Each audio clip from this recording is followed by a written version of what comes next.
There's a film from the late 90s called Sliding Doors with Gwyneth Paltrow in it. And the concept of the film is that she goes to work one day and she unexpectedly gets sacked from her job, and so she has to head home much earlier in the day than expected. And as she runs for the train and the underground in London, her life sort of goes in parallel.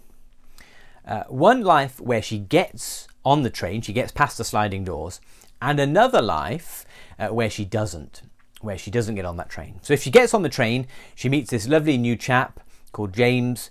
She sort of falls for him, and she gets back to her apartment much earlier in the day, and she finds that her horrible boyfriend has been cheating on her. So she gets rid of him and has a happy existence with this new chap. But if she doesn't get the train, if she doesn't make it past the sliding doors, she never gets back to the apartment in time to find that her boyfriend's cheating on her, and she doesn't meet this lovely chap on the train. Her life, in other words, goes in two very different directions, all down to whether she gets on the train or not. You could say her life is derailed, if you forgive the pun, by the fact that whether she gets on the train or not. Now that sort of raises the question, is that what life is like? Is it possible that my life could be derailed by a simple mistake? An innocent thing that happens, or even a sinful choice that I make, or that I did make 20, 30, 40 years ago? Is it that God has this sort of path for me to live on, a path of blessing, but I could deviate either way from that path, and that therefore God wouldn't be blessing me? That I could write myself out of his will, out of his plan for my life? Is that possible? Well, our passage in Genesis 27, which would be great if you've got in front of you, our passage is all about that, and it teaches us that nothing that we can do, whether good or bad, can derail us from God's plan to bless us and to bless the world in Christ. We're going to see three parts of the story. The first element of the story is Isaac desires to bless. Isaac desires to bless. Look at verse 1. What are we told about Isaac? Genesis 27 verse 1 says, "When Isaac was old, and his eyes were so weak that he could no longer see, he called for his elder son Esau, and said to him, 'My son.'" The first thing we're told in this chapter is that Isaac is blind. Physically that's true because he's gotten older, he can't see as well. But it's also spiritually true, I think, in this passage. Isaac can't see what's happening in his family. He can't see what Esau's up to. We see in verses 34 and 35 of the previous chapter, Esau is married from a people who don't love God. He's a source of grief to his father and to Rebekah, his mum. But Isaac doesn't really see that. He doesn't really see what's going on in front of him. He doesn't see that God's plan already in chapter 25 was to bless Jacob and not Esau. Isaac is blind to that. And because of his blindness, both physically and a spiritual blindness, he wants to bless Esau. He wants to bless Esau.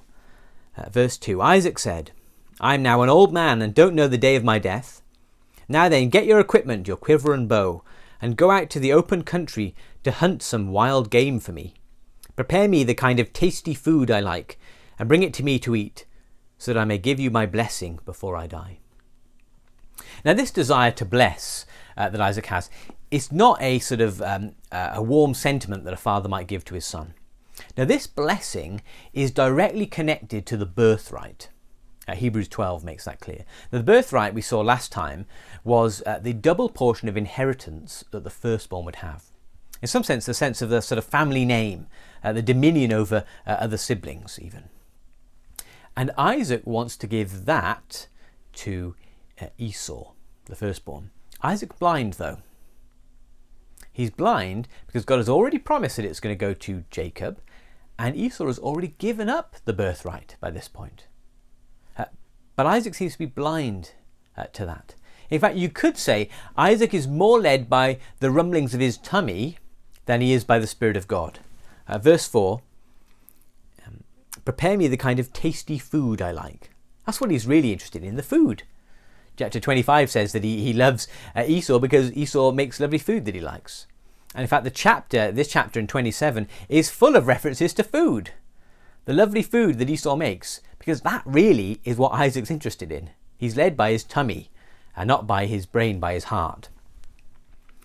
Isaac is blind to the things of God, and he wants to bless the wrong son. Wants to give the blessing of the firstborn to the firstborn, even though God had said it should be to Jacob. That's the first part of the story, the sort of introduction. Isaac desires to bless. The second part of the story, though, is Jacob deceives in order to be blessed. This is the bulk of the story. Jacob deceives in order to be blessed. Now, unfortunately, lots of families are quite dysfunctional, and there are broken, messy relationships in this world. Perhaps that's been your experience of family life. It is certainly the case in this family, because Rebekah prefers her son Jacob, and Isaac prefers his son Esau. And so Rebekah hears about this plan that her husband has to bless Esau, and she comes up with a plan herself, a plan to con her husband and to con her son. And you can see little hints of this sort of dysfunctional family in verse 5 and 6. Now Rebekah was listening as Isaac spoke to his son Esau. Verse 6, Rebekah said to her son Jacob, playing favourites again. We were told that in chapter 25, and we're seeing it again here. They have favourites.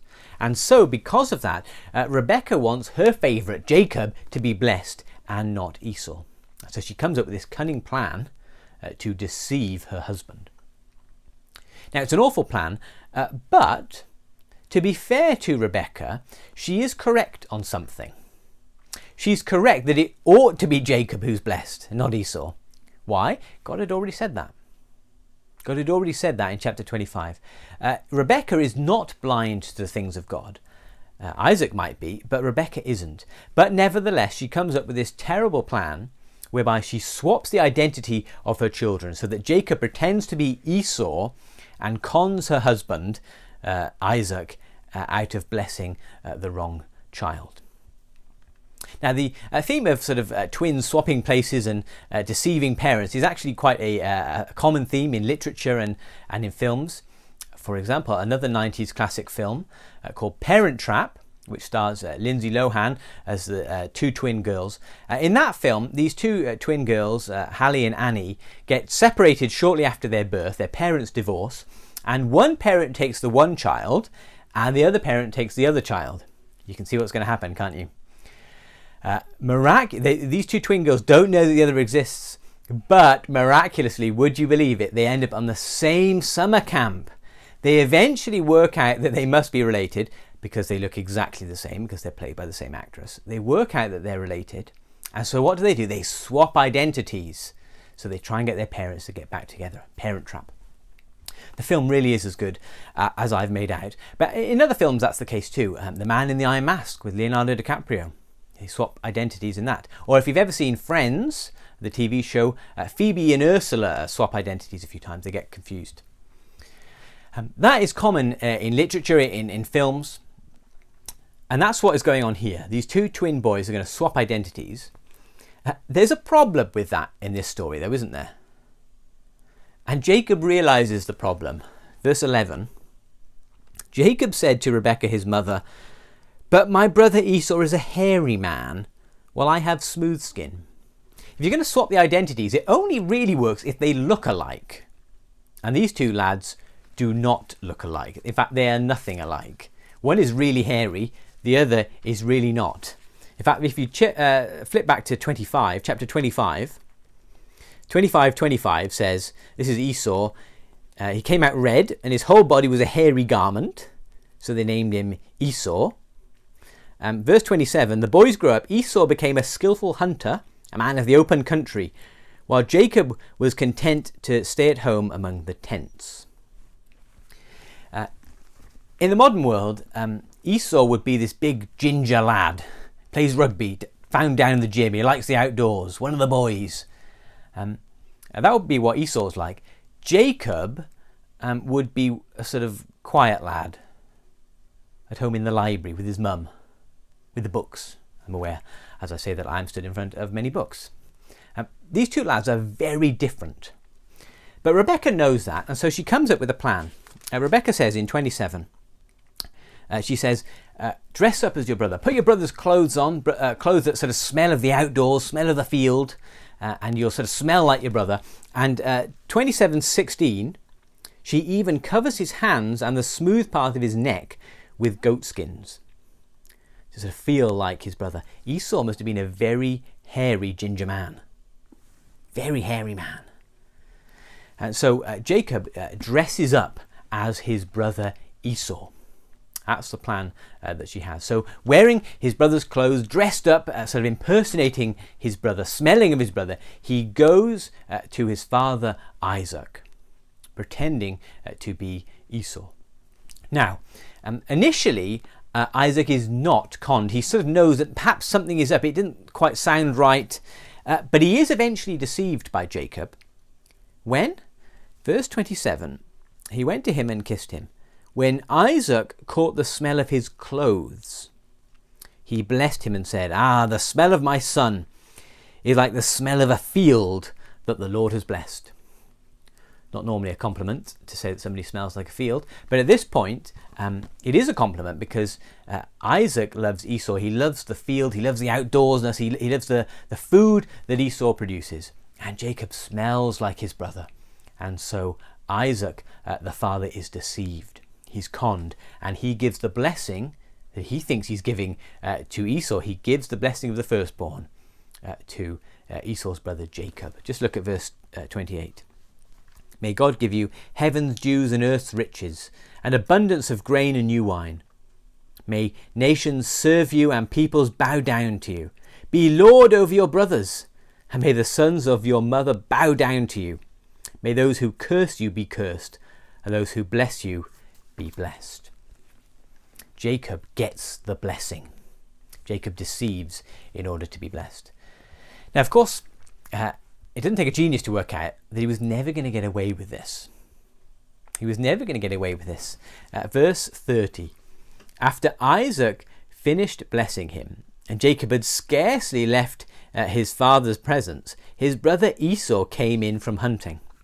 One thing leads to another. They work out that actually Isaac has been conned, that it was Jacob pretending to be Esau who got the blessing. And Esau does not respond well. Verse 36. Isn't he rightly named Jacob? This is the second time he has taken advantage of me. He took my birthright, now he's taken my blessing. Then he asked, haven't you reserved any blessing for me? The answer is no. Verse 38, Esau wept aloud. And verse 41, Esau held a grudge against Jacob because of the blessing his father had given him. He said to himself, the days of mourning for my father are near. Then I will kill my brother Jacob. He plans to kill his brother. Just like Adam and Eve had two boys, Cain and Abel, one killed the other. So too in this family, the descendants of Adam and Eve. Jacob his life is in danger. Esau wants to kill his brother Jacob. Jacob deceives in order to be blessed. But there's a third part to the story. The third part is God determines to bless. God determines to bless. You see, God has already determined, already decided beforehand to bless Jacob. He's already made that decision, and nothing will prevent that. Not Isaac's folly, not Jacob's deception, not even Esau's murderous plan. Nothing will stop God from keeping his promise to bless Jacob and not Esau. God's free decision to bless one of the boys. God has already determined to bless. And in fact, even the circumstances of this chapter, the sin that Jacob has done, this murderous intent that Esau has, God will even use that to bless Jacob. Rebekah hears of Esau's plan, and so Rebekah says to Jacob, her favourite, she says, go away, flee for your life. I don't want to lose you. And so Jacob has to flee. We're going to see over the next few chapters, God will bless him. Even when he flees because of his sin, God will still bless him with a wife or two, as we'll find out, and many children. God determines to bless, and there's nothing that Jacob can do to derail himself from God's plan, because God has already decided it. He's predetermined to bless Jacob. And that is also true for us. it's also true for us. God has decided, he is determined to bless us in the person of his son Jesus. Look at verse 29 again. The blessing to Jacob was, "May nations serve you, and peoples bow down to you. Be Lord of your brothers, and may the sons of your mother bow down to you. May those who curse you be cursed, those who bless you be blessed." You may have seen something like this already in the book of Genesis. Here, this blessing has a global perspective, a global outreach. It talks of nations, of peoples. The invitation to be blessed is an invitation for all the peoples. It's saying that Jacob and Jacob's descendants, Jacob's family, will be a blessing to the nations. In fact, the end of verse 29 echoes the promise, the covenant that God made to Abraham, that he repeated to Isaac, that now he's repeating to Jacob. It's going to be through Jacob's family that one day the Messiah will come and all the nations of the earth will be blessed, us included. We are included in this. If we come to Jesus, the great fulfillment of this passage, the great fulfillment of this promise, we too can be included.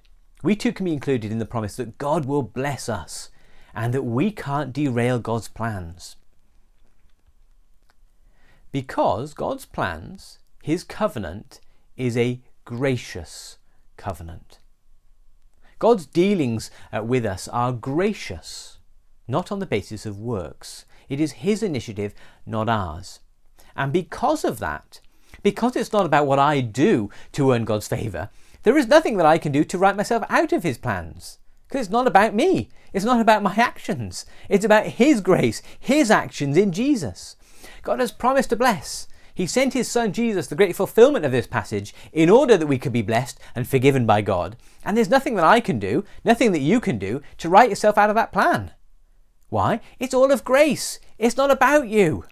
It's not about me. It's not about what we do. It's about what God has done for us. And because it's all about him, he keeps his promises. He's determined to bless, and he will bless. There's nothing that we can do to write ourselves out of that plan. It is all of grace. That's good news, isn't it? And you know what? This strange passage in the Bible, it points us forward in some way to the work of Jesus. John Calvin puts it like this. He says, an example of this righteousness in the blessing of Jacob, noting that as he did not of himself deserve the right of the firstborn, concealed in his brother's clothing and wearing his brother's coat, which gave out an agreeable odour, he ingratiated himself with his father, so that to his own benefit he received the blessing while impersonating another. And we, in like manner, hide under the precious purity of our firstborn brother, Christ, so that we may be attested righteous in God's sight. And this is indeed the truth. For in order that we may appear before God's face unto salvation, we must smell sweetly with his odour, and our vices must be covered and buried by his perfection. I think that is great. What Calvin is saying is, in the same way that Jacob came to his father Isaac and was blessed because he came in the person of his elder brother Esau, so too we are blessed. We are blessed when we come to God in the person of our elder brother Christ. Hebrews 2 calls Jesus our elder brother. We come to our Heavenly Father in the name, in the person of his firstborn Son, Jesus, the Lord of creation, the firstborn over everything. We come to our Father in Christ, in his garments, with his clothes of purity on us, smelling of the aroma of Christ, as 2 Corinthians says. Smelling of Christ in his garments, and we receive the blessing from God that Christ has as the firstborn. We don't deceive our Father like Isaac was deceived, of course not. But our Father gives the blessing to us, the blessing of salvation, of being in his presence, seeing his face, as Calvin says, because we come in the person of his firstborn Son, our elder brother, Christ. It points us to the gospel. And so as we close, can we write ourselves out of God's plan, out of his blessing for us? No, It's not about us. It's about Christ and his work on the cross in dying for all that we have done, in clothing us with his garments, his righteousness, in giving us his perfection. And because of that, we can stand confident before our Father and receive the blessing. And nothing that we do, whether good or bad, can derail us from God's plan to bless us in the person of his Son.